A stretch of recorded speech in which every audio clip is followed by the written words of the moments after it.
Hello again, friends. So just so you know, we're going to go ahead and shift gears as you finish your meals, or for those of you who are heading out to the buffet, no concern, no worries. When you get back, you'll be able to enjoy our presentation tonight from Amy Vetter, our keynote speaker, friend, and board member for Project Yoga. So without further ado, Amy.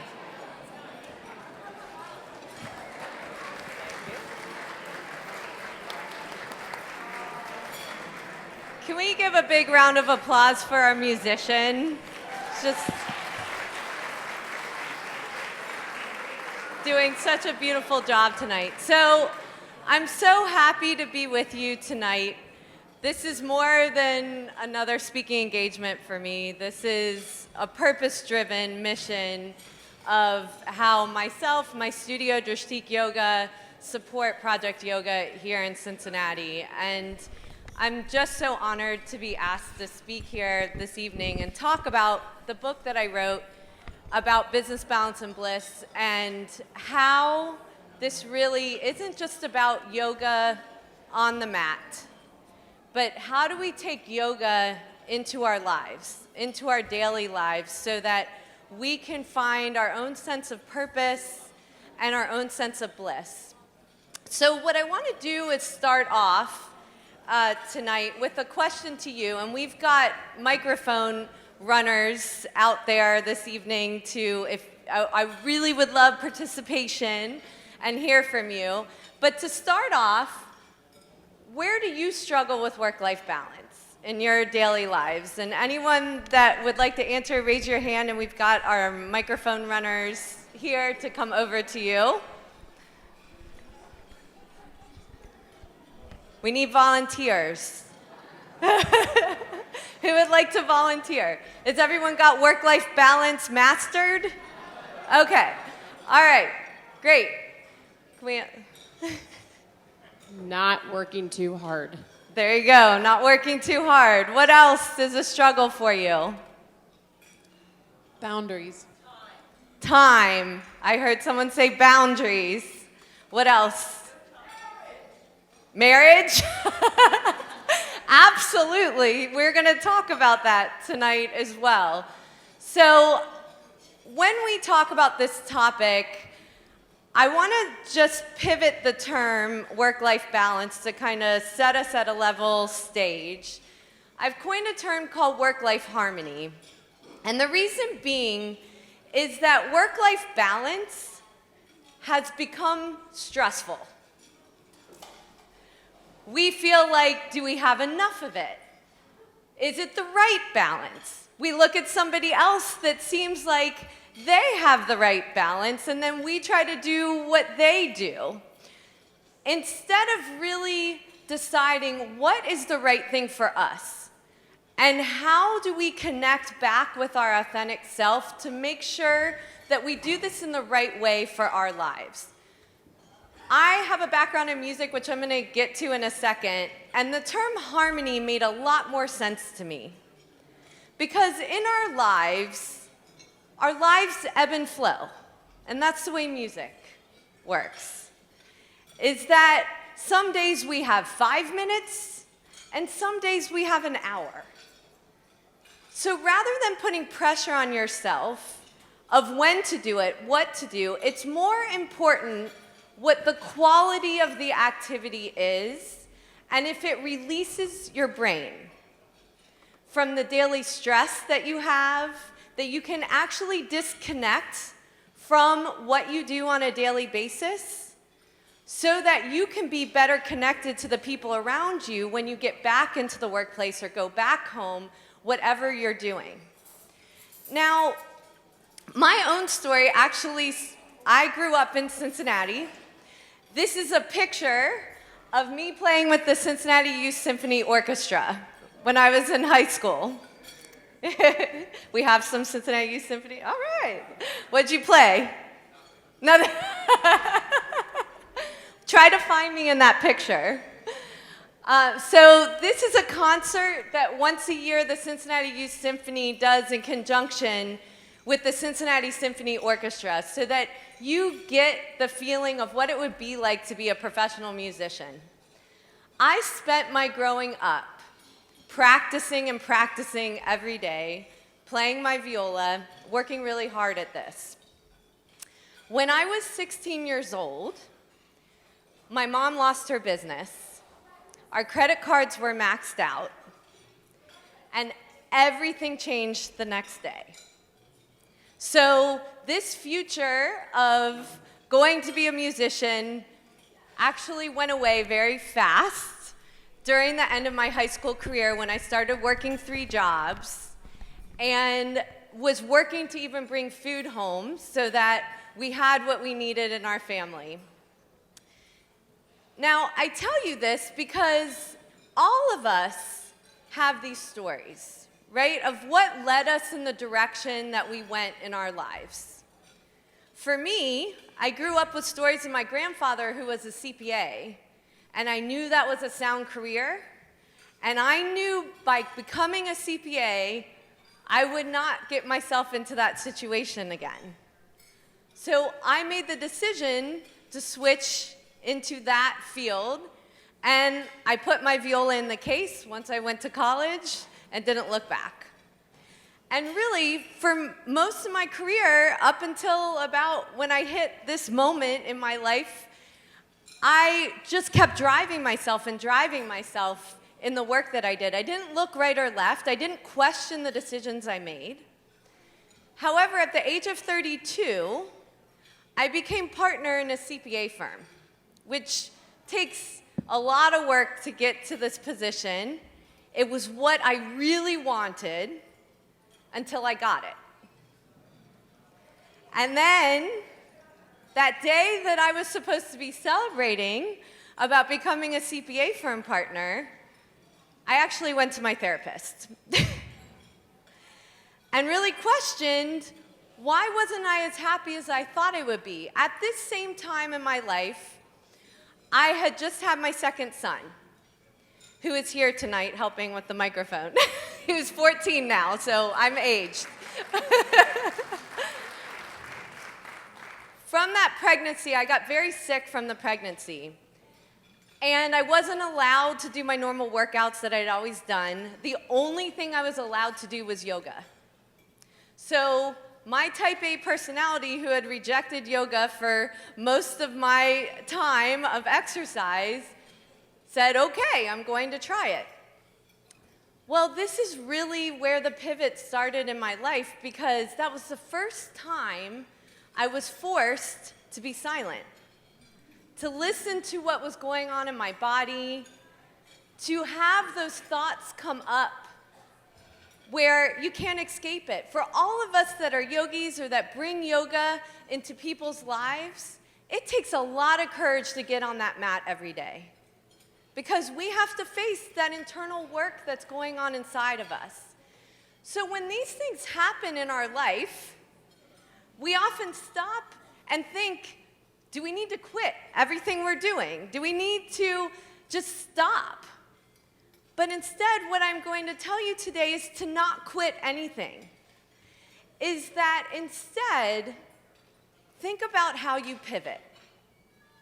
So at this point in my life, I've spent a lot of time at 32 years old building up my experience, my credentials. Did I want to give up all those thousands of hours working as a CPA and then just quit because I don't feel good?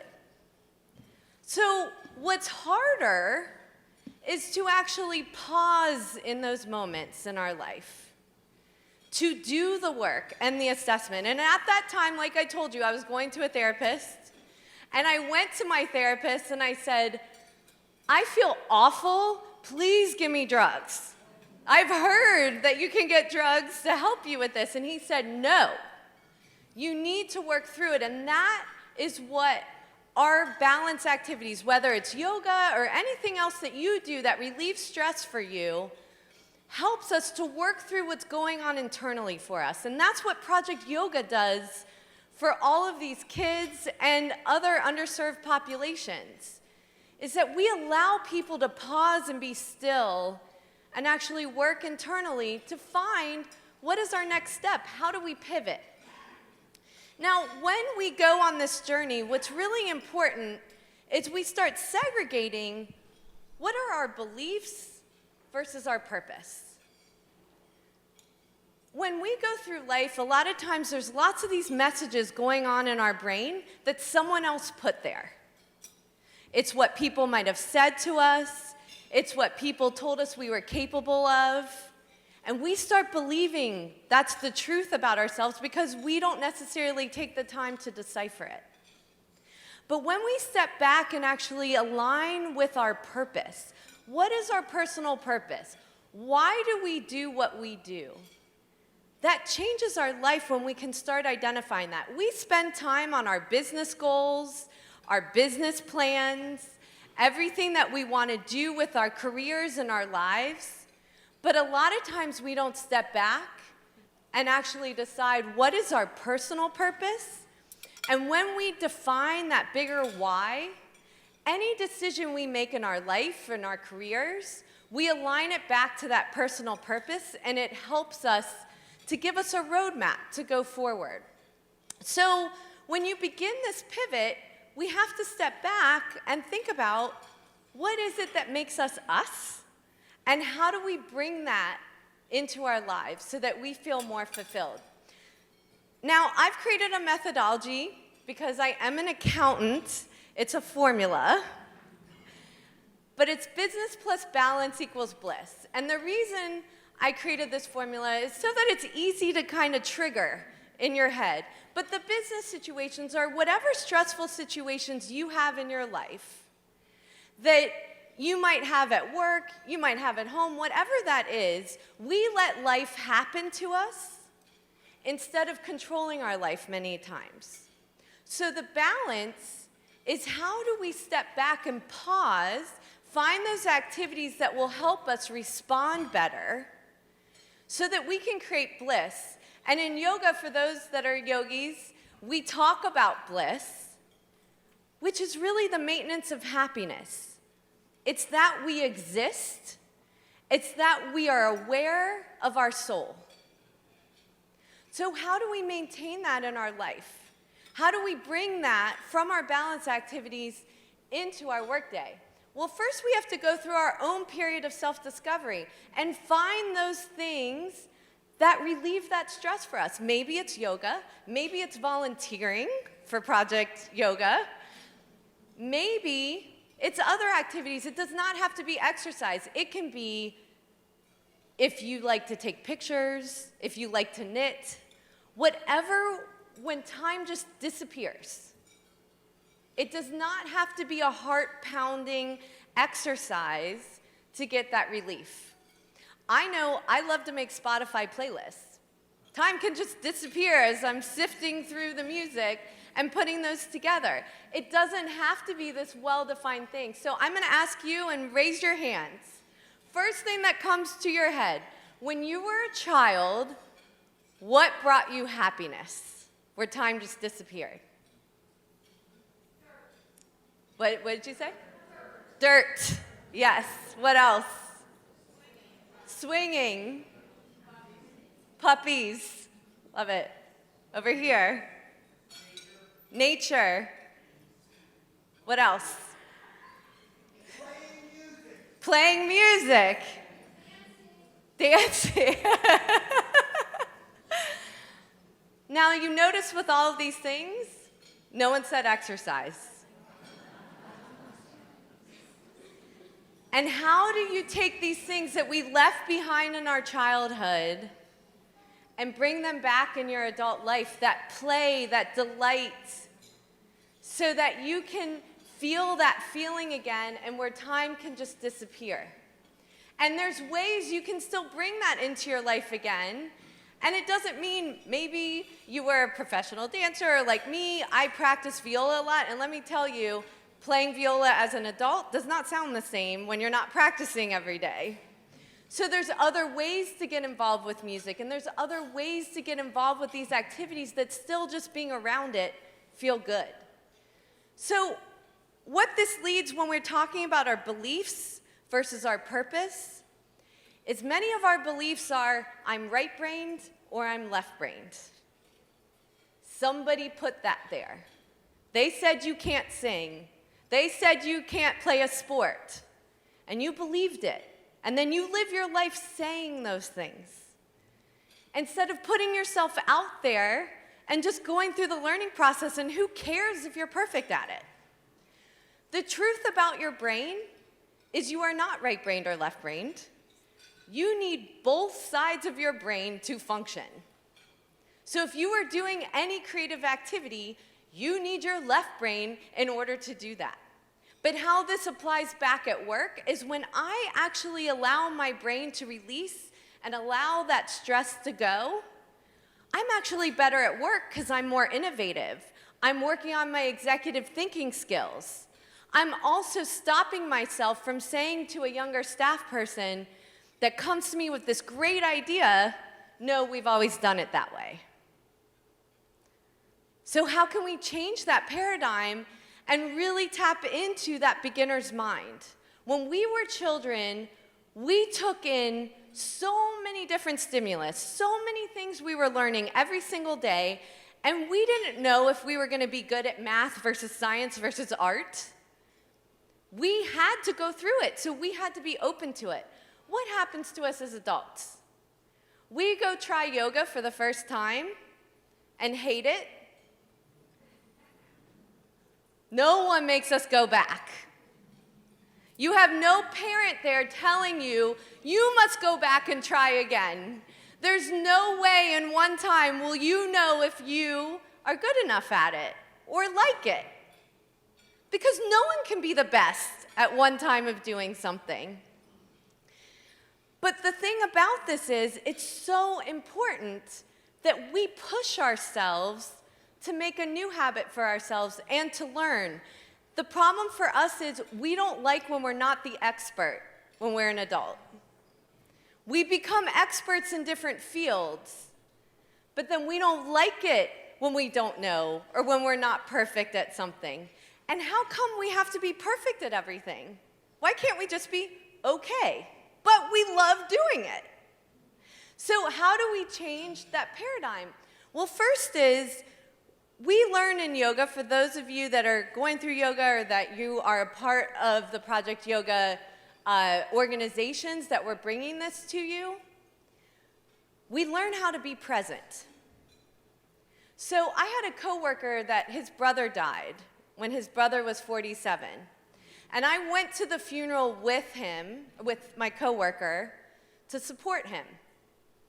And at this funeral, all these people flew in. I didn't know this gentleman at all. But all these people flew in, and one after another got up to talk about him, and they started out saying, he was my best friend. And by the fifth person saying it, it became a joke.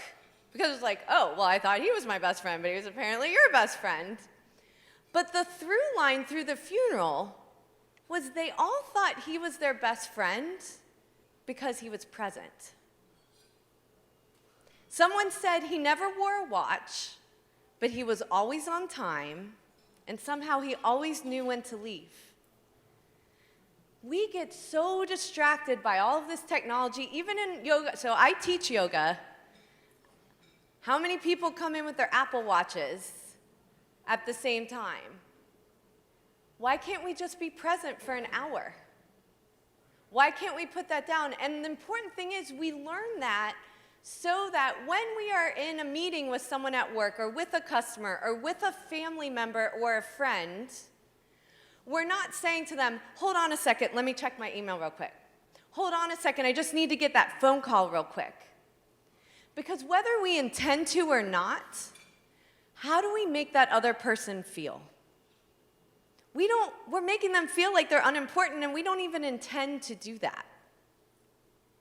But we have to think about the experience we create, and that's what mindfulness does for us, is that we can use these tools in our lives outside of the mat. So we have these tools in yoga. There's meditation, there's mindfulness, and there's mantras. And a lot of times meditation and mindfulness get confused a little, but mindfulness is our outside awareness of what's happening, that we are experiencing the other people we're with, when we're enjoying all these people we're here with tonight and enjoying our community and being present. But meditation is our inside awareness. And sometimes it's really uncomfortable to sit through a meditation and realize all these thoughts are coming up inside of us. But it's important for us to identify what those thoughts are, because if we enter into another experience with another person, what was the truth? What was going through our head, or what we thought happened in that conversation? So when we can better identify the thoughts that go through our head versus what we think someone said to us or how they treated us, we can better feel like we understand our relationships at work and at home a little bit better and just pause. So one of the ways that you can do this during your workday is to do a 2-minute meditation. That means maybe changing your calendar. So instead of a 30-minute meeting, make it 25. Instead of an hour, maybe make it 50 minutes. But you're actually setting a timer for 2 minutes on your phone and you're not peeking. You close your eyes for 2 minutes, and you allow your body to just settle. And the reason for this, the science is that within 2 minutes, you can change your central nervous system. And the important part of this when we're talking about the experience we create with someone else is that sometimes we're in a frustrating conversation with someone, and then we run right into another conversation with our spouse, possibly. And maybe we're not treating that next person fairly because of all the issues we just had in that last conversation. When we can take a moment and just pause and settle, we can reset our system so we're completely present for that next experience and we're not bringing one experience into another. The next one is mantras. And all of you, I gave you on your table something you can take with you. Is a mantra for yourself to remember. These are little table tents that you can keep at your desk or your home. But what it is mantras are there to shift your energy. Now, when you think about that, do you set an intention for your day like you would in a yoga class of how you want to show up that day? Do you want to be positive for the people around you? Well, sometimes we have to remind ourselves, because we forget during the day. It gets hurried, it gets stressful, and we forget how we wanted to show up. Mantras are something you can put right in front of your face to remind you how you wanted to show up that day. So be aware of the grace notes goes back to the music. For those of you that said you played music, you know that grace notes are these tiny little notes on a music page. And your fingers gloss over them very fast when you play music. But if you don't play the grace notes, the music sounds completely different. So this is a reminder to you of how are you aware of the grace notes in your day? How can you be more mindful so that you don't miss that important meeting that you needed, or someone's feelings or emotions that you might have missed if you weren't paying attention? How do we change the paradigm of actually shifting our day? So a lot of us get scheduled meeting after meeting after meeting. But how can we shift that day where we start taking stock in our energy levels? So for instance, when I was younger, I could work out at night and have that energy. As I've gotten older, that's not the case. My highest energy is in the morning. So what that means is I need to do my exercise in the morning. But what that also means is if I need to get my own individual work done, my calendar is blocked. It's non-negotiable. We give up our calendar to people all the time because if we block out time for ourselves and someone says, oh, I need to meet with you at that time, we go, oh, okay, that was just for me. But every time we do that, we steal from ourselves and we steal from the people around us because that was our time to replenish. And in the afternoon, because my energy level is lower, that's when I make all my meetings with people to keep my energy up. So it's good to do some sort of diet on your own energy levels and how you run your day and document it like you would in a diet so that you can be more present and not feel so pressured when you're with people around you. Now, my pivot has come in a lot of different ways. So like I said, I played viola when I was younger. And so just like when I asked you earlier, what did I want to do and get back to from when I was a child? Well, one of them was music. Well, my older son decided to play guitar, so then I thought, well, I'll learn bass guitar and play with him. And then my younger son started singing and playing drums, and then my husband didn't want to be left out, and he started playing keyboard, and now we're the Vetonators.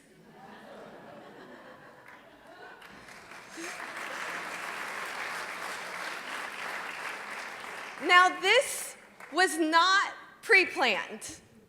It just happened over time. However, let me tell you the process. I decided I've always loved rock music. I'm going to go back and learn bass guitar. Well, I signed up for an adult music class. I showed up for the first night with beginners, and it was all these frustrated men that had been playing in their basement for 20 years and that were really, really good at guitar. They were not beginners. I was the beginner, and it sucked.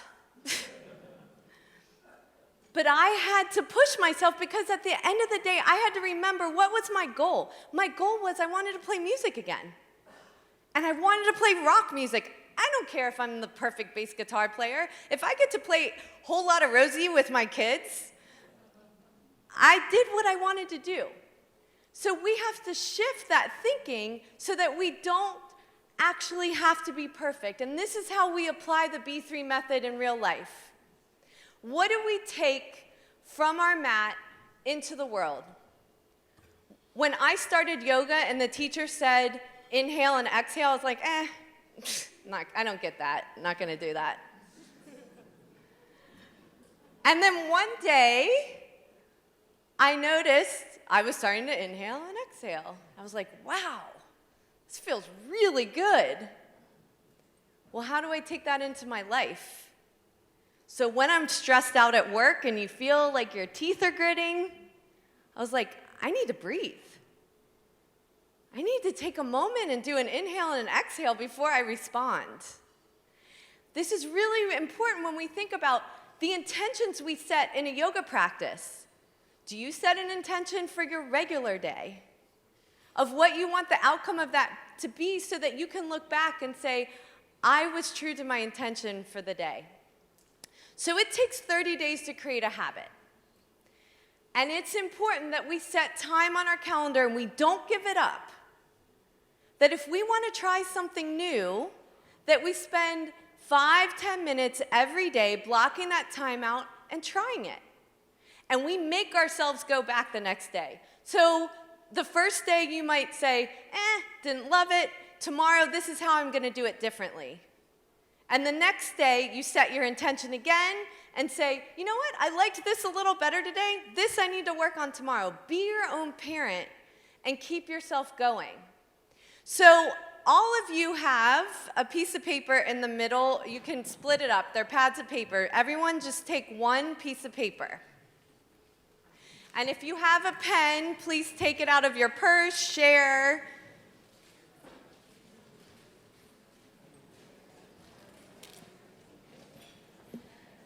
Here's your assignment. Does everybody have their pen and paper? Okay. You are going to write your name on the paper. So we're going to remember like elementary school. I'm going to be your teacher right now. So write your name on the paper. What's today's date? November 1st. I want you to write December 1st on your paper. December 1st, I really mean it. Everyone, I always get one person that questions me. Must be the accountant in the room. And then I want you to write your email on that paper. Okay, you are going to write one thing from this presentation that you are going to incorporate into your life once a day, every day for the next 30 days. And you can be quick about it. It doesn't have to be intense.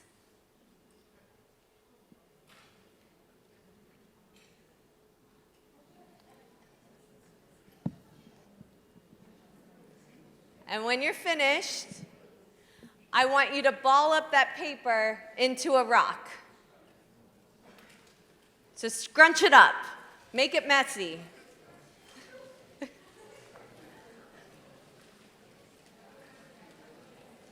For everyone who has their rocks, stand up.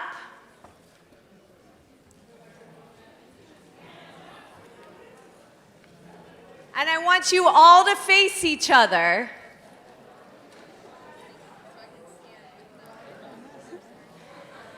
And you are going to throw your rock at another person in this room. So you are going to pick somebody else's rock up.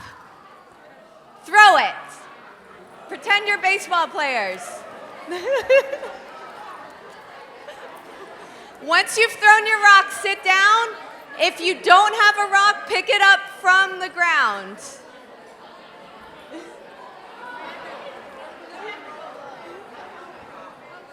I'm making yogis be aggressive. All right. So make sure you have a rock. If you do, hold your hand up. If you don't and there's one on the floor, make sure you pick someone's rock up. Okay.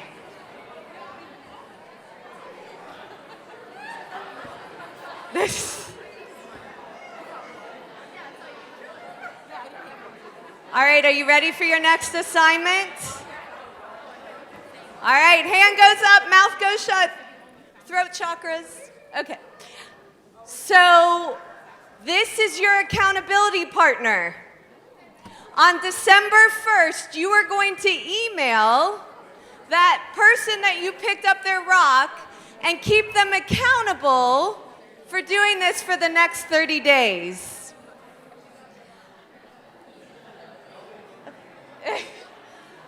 I want you to remember this as we close up this session, that people may not remember what you say, but they will remember the experience you create. So take this into your life and find another way that you can incorporate this mindfulness into your daily life and take that yoga off of the mat. Thank you very much.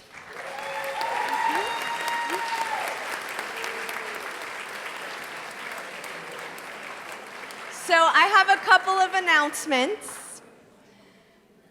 So we are now going to open up where you have time now for the silent auction to make your bids. Other ways to donate to Project Yoga is going out. We have Project Yoga shirts. I've got this book, Business Balance and Bliss. 50% of the proceeds go to Project Yoga. There's also a book by Maureen, who's in here somewhere. There we go. That you can purchase, that it's yoga for children.